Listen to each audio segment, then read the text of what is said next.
नमस्कार, उत्तराखंड का एक खास बुलेटिन देख रहे हैं आप और मैं हूं आपके साथ हर्षवर्धन सिंह। तो आइए बढ़ते हैं आज की खबरों की ओर। कांग्रेस के पूर्व प्रदेश अध्यक्ष किशोर उपाध्याय ने रैनी गांव में आई आपदा को लेकर भाजपा सरकार पर हमला बोला है।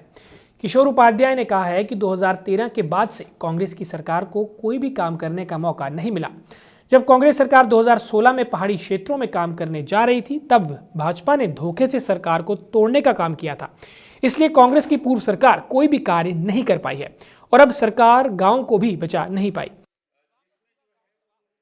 सरकार कोई ध्यान नहीं दे पा रही।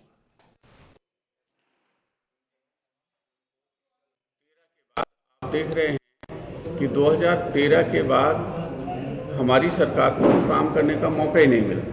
जब तक हम कुछ काम करते तब तक हमारी सरकार को 16 में गिराने का एक बड़ा भारी षड्यंत्र हुआ और मैं धन्यवाद आप लोगों को भी देता हूं और जिन लोगों ने उस सरकार को बचाने का काम किया, विधायकों ने और उसके साथ साथ कांग्रेस जनों ने, उनको भी धन्यवाद देता हूं। संभवतः अगर सरकार नहीं गिरती, एक एक दिन हमारी सरकार को जो है वो ऑक्सीजन पर थी, मेरे ख्याल से कुछ काम हो जाता उस समय। और इसमें इस सरकार ने रैनी में जो कुछ हुआ और तपोवन में जो कुछ हुआ, उसमें खाली जो है एक अपनी प्रशस्ति के लिए कुछ काम किया है, उसके अलावा वहाँ पर कुछ हुआ नहीं है अब तक। जो है मैं खुद वहाँ देख करके आया हूँ। और रैनी क्योंकि चिपको आंदोलन की भी धरती है, मेरे ख्याल से हमको सीख लेनी चाहिए और भविष्य में इस तरह की घटनाएं न हों, उसके लिए काम करना चाहिए। 26 तारीख को मार्च को ही जो है वो चिपको आंदोलन शुरू हुआ था और हमारी कोशिश है कि मध्य हिमालय के सरोकारों को लेकर के, खाली उत्तराखंड ही नहीं, जो भी हमारा मध्य हिमालय या हिमालय है, उसके लिए एक सतत समावेशी विकास की अगर नीति होती, हमारे जो वनाधिकार हैं, 2006 का कानून है, अगर वो लागू हो गया होता, उसके अनुसार हमको न्याय मिल गया होता, तो मेरे विचार से इस तरह की स्थितियाँ पैदा नहीं होती।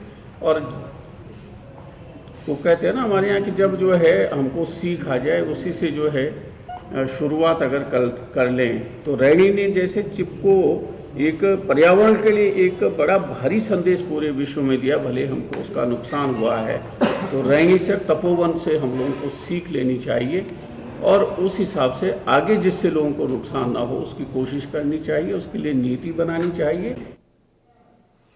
कांग्रेस कार्यकर्ताओं ने कांग्रेस नगर अध्यक्ष देवेश राणा और कांग्रेस सेवा दल के प्रदेश अध्यक्ष राजेश रस्तोगी की अगुवाई में सैकड़ों कार्यकर्ताओं ने लक्सर के बालावली तिराहे पर एकत्र होकर केंद्र की मोदी सरकार के खिलाफ प्रदर्शन किया। कार्यकर्ताओं ने रसोई गैस के सिलेंडर कंधे पर रखकर अलग अंदाज में प्रदर्शन किया। कार्यकर्ताओं का कहना था कि सरकार की गलत नीतियों ने देश की जनता का जीना मुहाल कर दिया है। सरकार हर रोज महंगाई बढ़ा रही है। डीजल और पेट्रोल की कीमतें 100 के पार हो चुकी हैं। रसोई गैस भी आम आदमी की पहुंच से दूर हो चुकी है।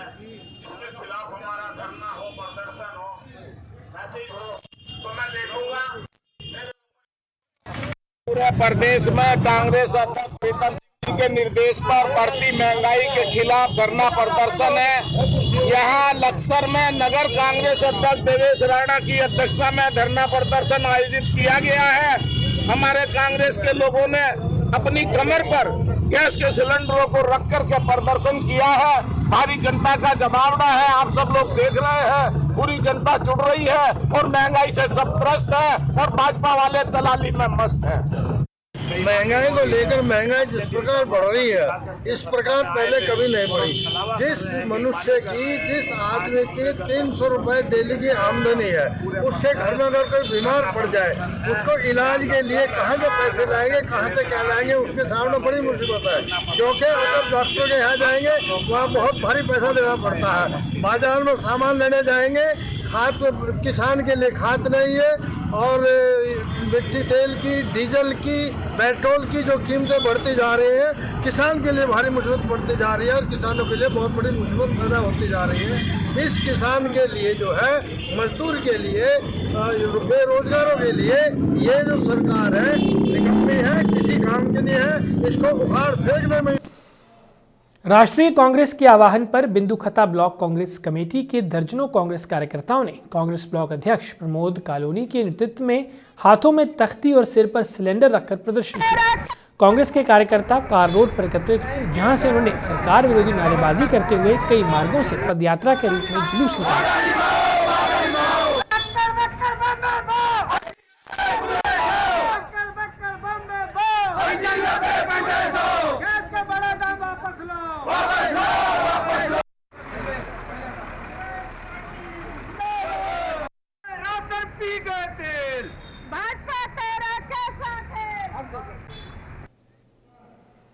कालाडूंगी विधानसभा के कोटाबाग ब्लॉक के अंतर्गत कांग्रेसी कार्यकर्ताओं ने विरोध प्रदर्शन किया। बढ़ती हुई महंगाई के चलते पूरे प्रदेश स्तर में कांग्रेसी कार्यकर्ताओं ने महंगाई के खिलाफ विरोध प्रदर्शन किया।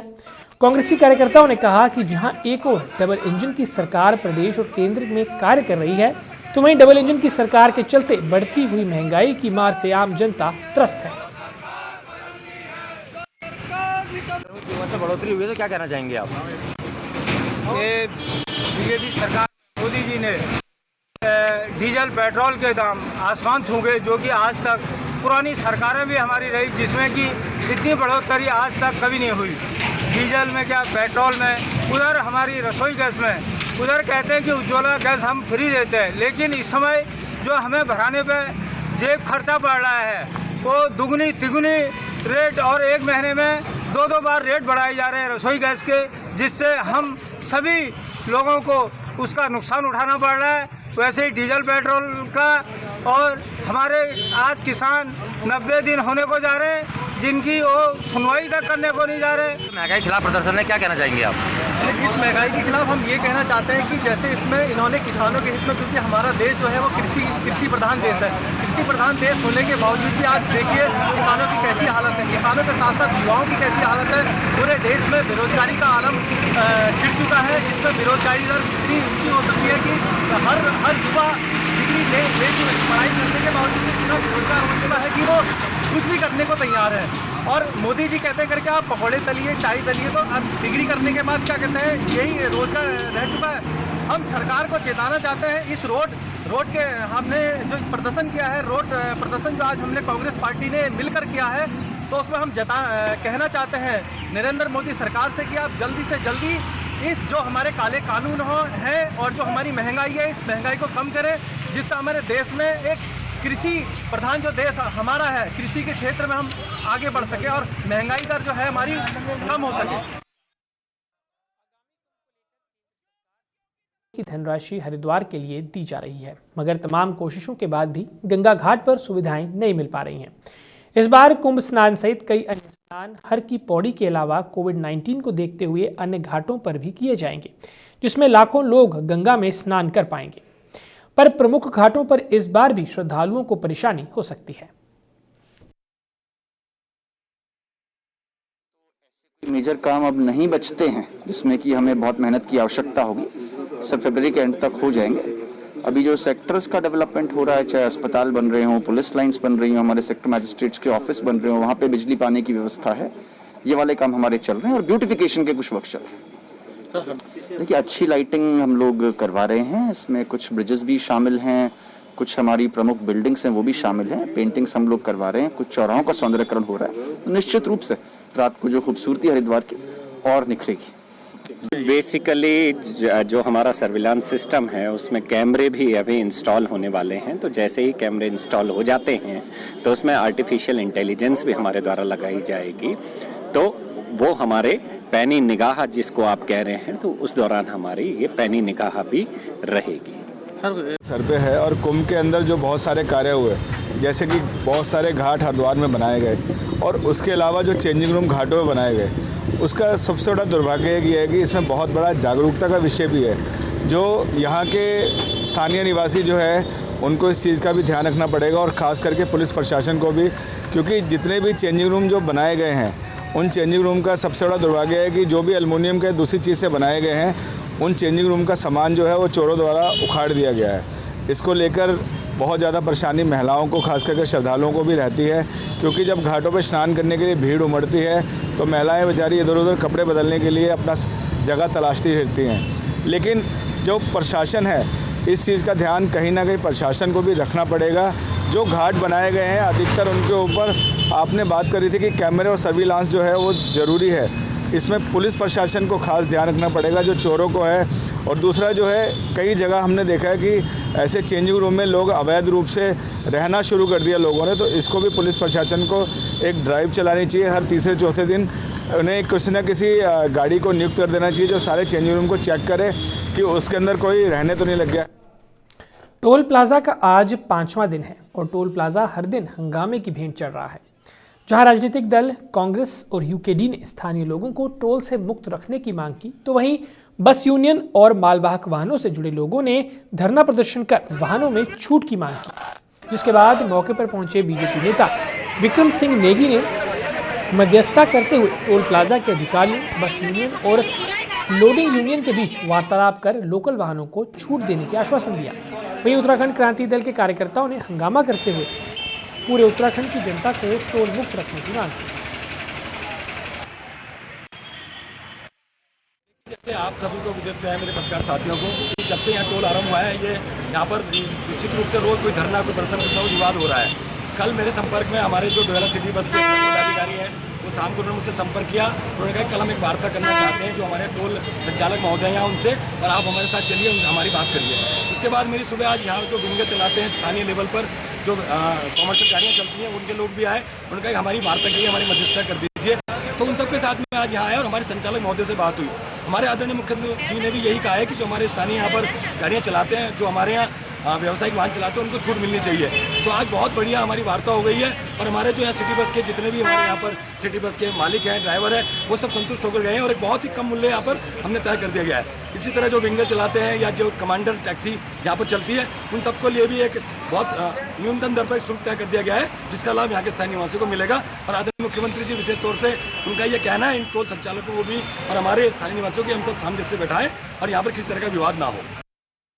जो भी नियमानुसार जो काम हुआ है, जो भी हमें NHAI ने काम सपोर्ट किया है, उसके अनुसार जैसा भी जितना रियायत कर सकते थे सबको मैंने संतुष्ट किया है। बाकी और भी कोई चीज़ है, मैं बातचीत करने को सबसे तैयार हूँ। आके मेरे से बात करें, मैं जैसा भी होगा सबका समाधान निकाल। कोरोना काल में दून अस्पताल में PRD और उपनल के माध्यम से रखे गए स्वास्थ्य कर्मियों ने आज दून अस्पताल के बाहर जमकर हंगामा किया और अस्पताल के बाहर ही धरने पर बैठ गए। दरअसल इन कर्मियों की 28 फरवरी के बाद से सेवाएं खत्म हो रही हैं, जिसको लेकर सभी के सामने रोजी रोटी का संकट पैदा हो चुका है।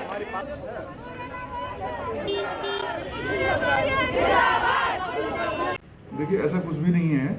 और जब इनकी जो है नियुक्ति हुई थी, तब उनको पहले से बता दिया गया था कि 28 फरवरी तक इनकी जो है ये कार्यकाल रहेगा। तो ऐसा कुछ भी नहीं है, पहले से ही बता दिया गया है इनको और पहले से भी नोटिस दे दिया गया है। और जहाँ तक मिलने की बात है, हमारे चिकित्सा अधीक्षक, उप चिकित्सा अधीक्षक और मुख्य प्रशासनिक अधिकारी लगातार उनसे वार्ता में। हम लोगों का एक ही मांग है कि हम लोगों को आगे बढ़ाया जाए, रिन्यूअल हो हमारा हो। जब हमने कोरोना काल में कोई भी एक दूसरे को छूने के लिए तैयार नहीं होता था, तो तब हम लोगों ने इनकी सेवा करी। PP किट पहन के अंदर रहते थे 24 घंटे, अपने बच्चों के पास तक नहीं जाते थे, हम लोग घर नहीं जाते थे, भूखे प्यासे काम करते थे, तब हम भगवान होते थे। आज वो भगवान कहाँ है? आज हमारी रोजी रोटी पे संकट आ रखा है, हमें आगे बढ़ाया जाए, हमारा और रिन्यूअल करा जाए। ऊर्जा निगम में उपनल के माध्यम से नियुक्त कर्मचारियों ने लक्सर बिजली घर पर कार बहिष्कार कर प्रदर्शन किया और प्रदर्शन कर समान कार्य समान वेतन लागू करने की मांग भी की। कर्मचारियों ने बिजली घर पर तालाबंदी करने के साथ ही बिजली घर परिसर में सरकार के खिलाफ नारेबाजी भी की। कर्मचारियों का कहना था कि सरकार की ओर से उनके साथ सौतेला व्यवहार किया जा रहा है, जिसे वे बर्दाश्त नहीं करेंगे।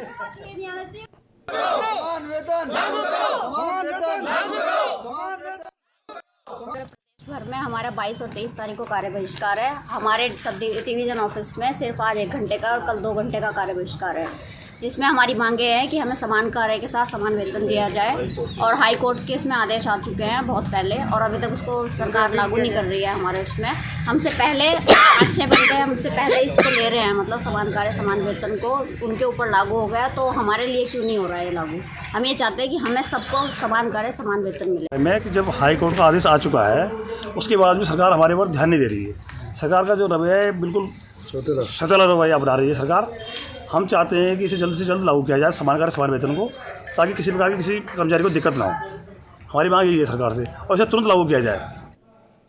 पुलिस को बाइक चोरी के मामले में एक बड़ी सफलता हाथ लगी है। काशीपुर कोतवाली में अपर पुलिस अधीक्षक प्रमोद कुमार ने वाहन चोरी गिरोह का खुलासा करते हुए चोरी की 14 बाइक बरामद कर 7 आरोपियों को गिरफ्तार कर न्यायालय में पेश किया है। एक आरोपी अभी भी फरार चल रहा है।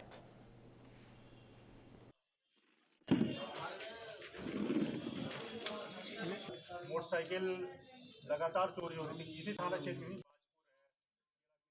जैसा कि आप सब लोगों को विदित है कि विगत कई महीनों से हमारे यहाँ से मोटरसाइकिल या 2 पहिया वाहनों की चोरी प्रत्येक थाने से लगभग हो रही थी। तो उसी के संदर्भ में जो है हमारे आईजी महोदय साहब भी और फिर एसएसपी साहब भी काफ़ी चिंतित थे और इसके अनावरण के लिए उनके द्वारा एक टीम का गठन किया गया था। तो जो हमारी टीम थी उनके द्वारा आज ये गुड वर्क किया गया है और तकरीबन 14 मोटरसाइकिलों की बरामदगी की गई है और इस दौरान इनके द्वारा जो है 7 अभियुक्तगणों की भी गिरफ्तारी की गई है जिनको कि जेल भेजा जा रहा है और इनके बारे में और जानकारी कर अन्य जनपदों से और हमारे अन्य थानों से इनके संबंध में और जानकारी कर इनका आपराधिक इतिहास भी निकाला जाएगा और इनके बाद इनके विरुद्ध जो है गैंगस्टर एक्ट की कार्रवाई की जाएगी। सर अभियुक्त जो है वो कहाँ के रहने वाले? देखिए अभियुक्त जो है हमारे जो सरहदी जनपद है जनपद रामपुर थाना स्वार वहाँ के रहने वाले हैं।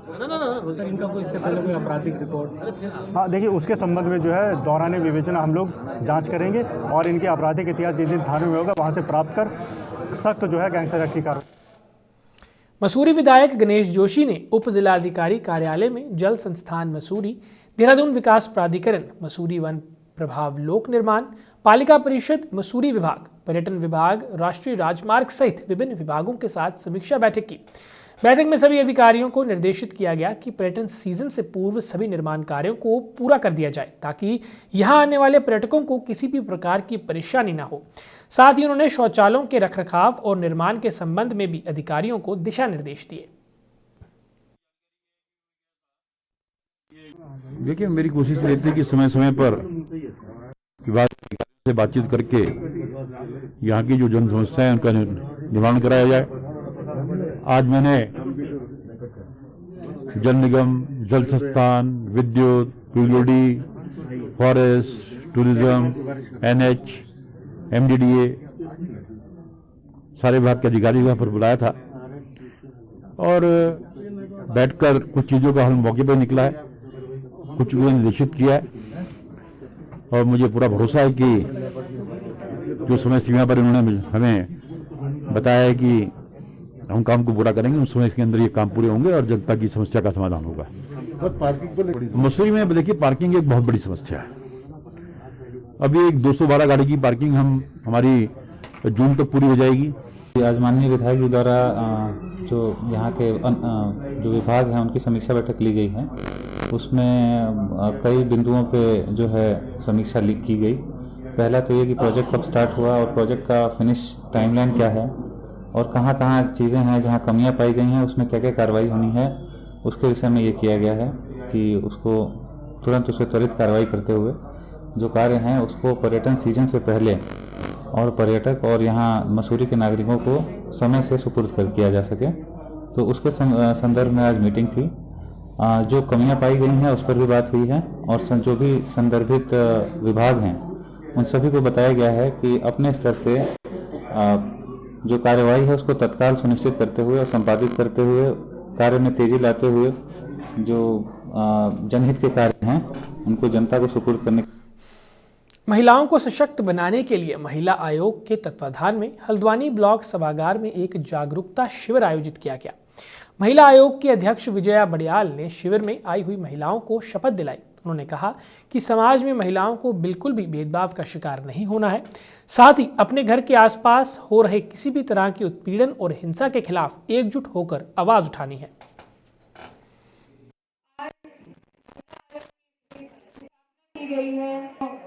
महिला आयोग की स्थापना की गई है और सरकार द्वारा भी महिलाओं के उत्थान के लिए बेटी बचाओ बेटी पढ़ाओ सुख समृद्धि योजना। पहले हमें कन्या भ्रूण। सितारगंज विधानसभा से बीजेपी विधायक सौरभ बहुगुणा ने शक्ति फार्म के नगर पंचायत के प्रांगण में प्रेस वार्ता की। उन्होंने कहा कि 14 फरवरी की रात को अरुण बैरागी की पत्नी अलका बैरागी का शव घर के अंदर छत के फैन बॉक्स से कपड़े की रस्सी से लटका मिला था, जिसके बाद अलका के भाई प्रशांत मंडल ने ससुराल में पति सहित 4 के खिलाफ नामजद कोतवाली सितारगंज में रिपोर्ट दी थी, जिसके बाद पुलिस ने मुकदमा दर्ज करते हुए मुख्य आरोपी अरुण बैरागी को जेल भेज दिया है। उसके ऊपर कार्रवाई भी करी, केस भी दर्ज किया और उसको अरेस्ट भी किया। लेकिन मुझे ये समझ नहीं आ रहा है कि कल शाम को नारायण पाल जी और कुछ कांग्रेस के नेताओं ने यहाँ पर जुलूस निकलवाया कि उसको न्याय दो। न्याय क्या होता है? मैं आप सबसे पूछना चाहता हूँ, जो क्षेत्र की जनता है उनको भी बताना चाहता हूँ, न्याय आप तब मांगते हो जब कहीं पे अन्याय होता है। न्याय आप तब मांगते हो जब कहीं पे अनदेखी होती है, या न्याय आप तब मांगते हो जब सरकार का हस्तक्षेप होता है। न्याय आप तब मानते हो जब जिस आदमी के खिलाफ तहरीर दी जा रही है उस पर एक्शन नहीं होता। यहां तो पुलिस ने 5 दिन के अंदर एक्शन भी कर दिया, अरेस्ट भी कर दिया, जेल भी भेज दिया। कांग्रेस के जितने भी यहां पर नेता हैं वो अपनी सिर्फ खोई हुई राजनीतिक भूमि को ढूंढ रहे हैं। मुझे शर्म आती है ये कहते हुए कि एक बहन की एक बेटी की मृत्यु के ऊपर भी शक्ति फार्म में राजनीति करी जा रही है। शक्ति फार्म की जनता को बहकाया जा रहा है, भड़काया जा रहा है, जबकि पुलिस निष्पक्ष रूप से उसके ऊपर कार्रवाई कर रही है। पार्टी ने उसके ऊपर कार्रवाई करी, हमारे मंडल अध्यक्ष ने उसको निष्कासित किया, लेकिन फिर भी यहाँ पे कुछ हमारे नेतागण हैं कि पब्लिक को झूठ बोल के उनको बहका के कि न्याय नहीं मिल रहा है, पॉलिटिकल दबाव है, नेता उनको बचा रहा है, पार्टी उसको बचा रही है। ये अगर हम किसी को बचा रहे हैं तो वो आदमी 5 दिन के अंदर जेल में है। हम अगर किसी को बचा रहे हैं तो वो 3 दिन के अंदर निष्कासित हो गया पार्टी से। सितारगंज क्षेत्र के शक्ति फार्म के गोविंदपुर पाड़ा गांव में संदिग्ध परिस्थितियों में अलका बैरागी का अपने ससुराल के घर में शव मिलने से वहां सनसनी फैल गई थी। इसी को लेकर गोविंदपुरा की दर्जनों महिलाओं ने आरोपी की गिरफ्तारी की मांग को लेकर जोरदार प्रदर्शन किया। मेरे पास गोविंद नगर से सारे महिलाएं जो है बेटी की तरफ से ये सभी आए हैं न्याय मांगने के लिए। मैं महिला हेल्पलाइन की कार्यकर्ती हूँ, तो मेरा भी फर्ज बनता है आज ऐसे जो दुखद घटना है जो हमारे गांव में हुआ है, जो कि इन लोगों से मुझे पता लग रहा है कि जब इनके उस बेटी के साथ ये सब हुआ था कि इसको लेके कहीं बाहर ले जाते थे और लेके इससे गलत काम करवाते थे। जब वो विरोध करती थी तब इसको मारा पीटा जाता था, तब जाके इसके विरोध करने के वजह से ही इसके हत्या हुई है। इन सब महिलाओं को कहना है, मैं चाहती हूँ शासन प्रशासन, अगर यहाँ के प्रशासन नहीं सुनते हैं तो मैं चाहती हूँ जो आगे जो कार्रवाई हो इनका, और सारे जितने भी मुजरिम हैं उनका सब गिरफ्तार होना चाहिए और उन्हें कड़ी से कड़ी सजा होना चाहिए।